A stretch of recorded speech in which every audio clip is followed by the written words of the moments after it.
तो इसलिए मैं आप लोगों को ये बताना चाहता हूं कि ये संतों का आंदोलन भक्ति आंदोलन नहीं था। होता तो ब्राह्मणों का ही काम कर रहे थे।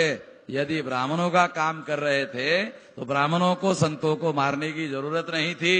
यदि ब्राह्मणों ने उनको मारने की कोशिश की तो सिद्ध होता है कि उन्होंने उनकी व्यवस्था के विरोध में काम किया, इसलिए ब्राह्मणों ने उनकी हत्या करने का या हत्या करने का प्रयास किया। इसका मतलब सिद्ध है कि संतों का आंदोलन विद्रोही आंदोलन था, व्यवस्था के विरोध में आंदोलन था। यदि आपको एविडेंस चाहिए, एविडेंस उनके बानी में अवेलेबल है। देखो मैं एक उदाहरण आपको देता हूं ताकि आपको पता चले। ए ब्राह्मण मत पूजिए जो होवे गुणहीन, पूजिए चरण चंडाल के जो होवे गुण परवीन है। क्या इसका क्या मतलब है कि ब्राह्मण को पूजना नहीं चाहिए, जो ब्राह्मण गुणहीन है उसको पूजना नहीं चाहिए। अगर गुणवान चंडाल है तो उसकी जरूर पूजा करनी चाहिए। ये जो श्लोक है, ये जो चौपाई है, ये चौपाई कब लिखी गई जानते हो? तुलसीदास ने लिखा। पूजिए विप्र गुण ज्ञानशील हीना, न पूजिए शूद्र गुण ज्ञानशील प्रवीणा। हमको संदर्भ मालूम होना चाहिए। ये रविदास ने ऐसा क्यों लिखा?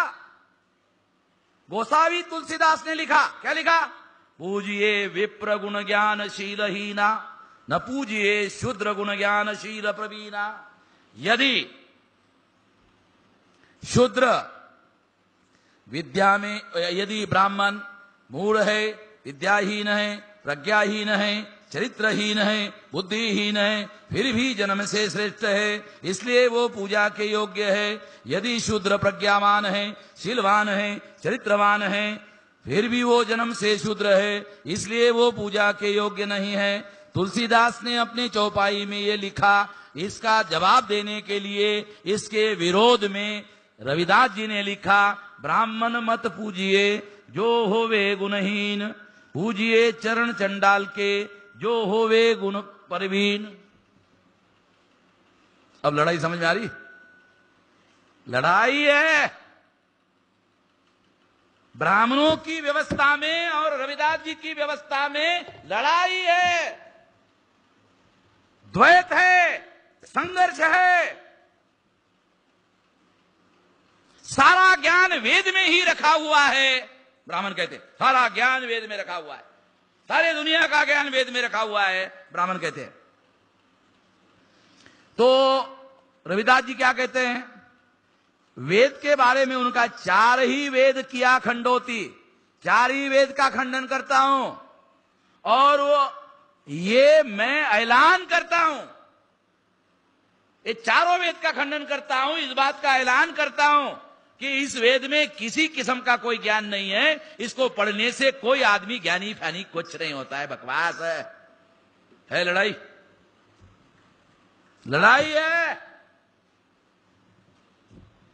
अगर ब्राह्मणों के धर्म में, ब्राह्मणों की व्यवस्था में, ब्राह्मणों के विचार के विरोध में लिखित दस्तावेजी प्रमाण रविदास जी उसके विरोध में कहते हैं, इसका मतलब यह है कि हमारे महापुरुषों के द्वारा ब्राह्मणों की व्यवस्था के विरोध में विद्रोह का आंदोलन चलाया जा रहा था।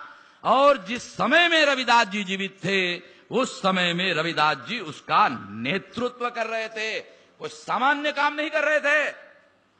नेतृत्व करना कोई सामान्य मामला नहीं। नेतृत्व करने का मतलब है लाखों लोगों को प्रेरणा देकर वही कार्य करवाना जो कार्य वो खुद करते थे। जो कार्य बाबा साहब अम्बेडकर ने, ज्योतिराव फुले ने बाद में किया, वही कार्य अपने समय में ज्योतिराव फुले ने किया।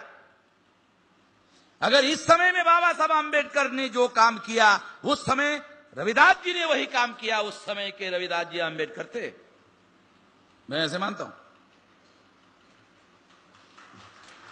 हमको इसके बीच में किसी किस्म का कोई द्वैत खड़ा नहीं करना चाहिए। जो द्वैत खड़ा करने वाले लोग हैं वो बाबा साहब अम्बेडकर और रविदास के दोनों के शत्रु, दोनों के दुश्मन हैं। इससे हम लोगों को सतर्क रहना चाहिए, हमको बचना चाहिए। तो इस तरह से साथियों, ये जो आंदोलन है भक्ति का नहीं, ये आंदोलन विद्रोही आंदोलन था।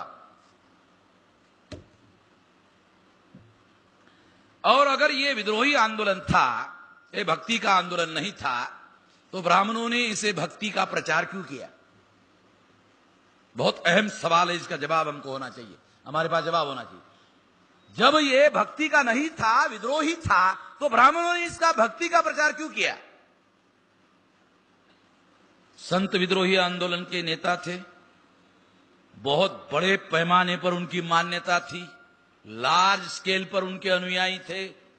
ब्राह्मणों ने सोचा यदि इनके विरोध में हम लोग खुला विद्रोह करते हैं तो जो जनता इनकी अनुयायी है वो सारे अनुयायी हमारे विरोध में विद्रोह करेंगे। इसलिए हमको ये तरीका अपनाने के बजाय हमको ये प्रचार करना चाहिए कि ये जो संत थे ये भक्ति का आंदोलन चला रहे थे, और हमको ये कहना चाहिए कि संत महान क्यों हुए? तो ब्राह्मणों ने कहा वो भक्ति करते थे। संत महान क्यों हुए? क्योंकि वो भक्ति करते थे, और भक्ति करने की वजह से वो महान हो गए। यदि आप लोगों को महान बनना है तो संतों की तरह आपको भी भक्ति करना होगा। इसका मतलब है भक्ति के जाल में, भक्ति के चक्रव्यूह में हमारे लोगों को फंसाने के लिए और हमारे संतों का जो महान विद्रोही आंदोलन था उसका ब्राह्मणीकरण करने के लिए योजना बनाकर, प्लान बनाकर उन्होंने इसे भक्ति का आंदोलन घोषित किया, प्रचार किया। हम लोग इस दावपेच को, इस षड्यंत्र को समझ नहीं पाए, इस वजह से हमने भी उसे भक्ति का ही आंदोलन माना। भक्ति का आंदोलन मानने से संतों का आंदोलन का ब्राह्मणीकरण हुआ, और संतों को मानने वाले लोगों का भी ब्राह्मणीकरण हुआ। पहले संतों के आंदोलन का ब्राह्मणीकरण हुआ, फिर उसको मानने वाले लोगों का ब्राह्मणीकरण हुआ। मानने वाले लोगों का ब्राह्मणीकरण होने के बाद मानसिक रूप से ब्राह्मणीकरण होने की वजह से वो ब्राह्मणों के मानसिक गुलाम हो गए। मानसिक गुलामी सबसे बड़ी गुलामी होती है। मानसिक स्वतंत्रता वास्तविक स्वतंत्रता होती है। जो मानसिक रूप से स्वतंत्र नहीं होता है वो वास्तविक रूप से स्वतंत्र नहीं होता है। संतों की वाणी मानसिक रूप से मुक्त करने का आज भी बहुत बड़ा जरिया है, आज भी।